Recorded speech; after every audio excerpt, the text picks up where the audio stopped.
post sometimes. The men want persons to eat their feces and vomit. That is crazy. Yeah. But yeah, I mean, as I said, a man, from my experience, as I said, I'm not condoning it. We are a researcher.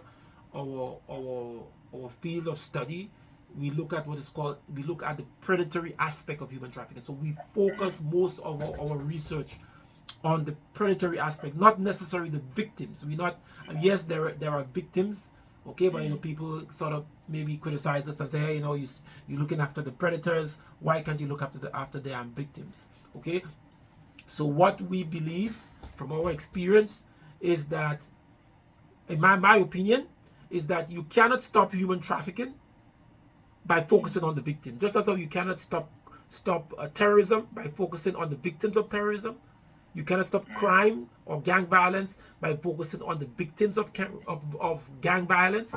We also believe that you cannot stop human trafficking by focusing on the victims of human trafficking. You must go after the human traffickers. And that's what so now we focus our data, our intelligence on the human traffickers. From our experience, we know that for every 30 persons that are victims, there are about 2 or 2.5 human traffickers. So there are less human traffickers than there are victims. So therefore, what you got to do is to focus on the human traffickers, and then we specialize on that. We conduct interviews, surveys with them, find out what they do, why they commit what they do. We do not, as I said, condemn them. Okay, we do not condemn them. And sometimes we have this challenge with law enforcement, because law enforcement want us to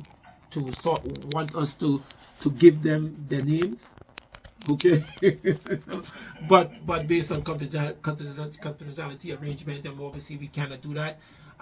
People would not speak with us, if they know that, hey, you are like a snitch or something, But so we conduct the studies, and what we realized that I was discussing this with a one of the director of public prosecution in one of the countries.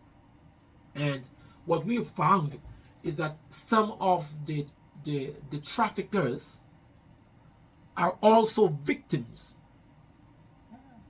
Okay, and this is very key. Some of the traffickers, a guy may come, raid your house, take you, rape you, sell you into trafficking, but he also is a victim because someone paid him to do that, and if he does not deliver, what will happen to him? If he does not get 3-4 girls a night, or 2 or 3 girls in a week, what will happen to him?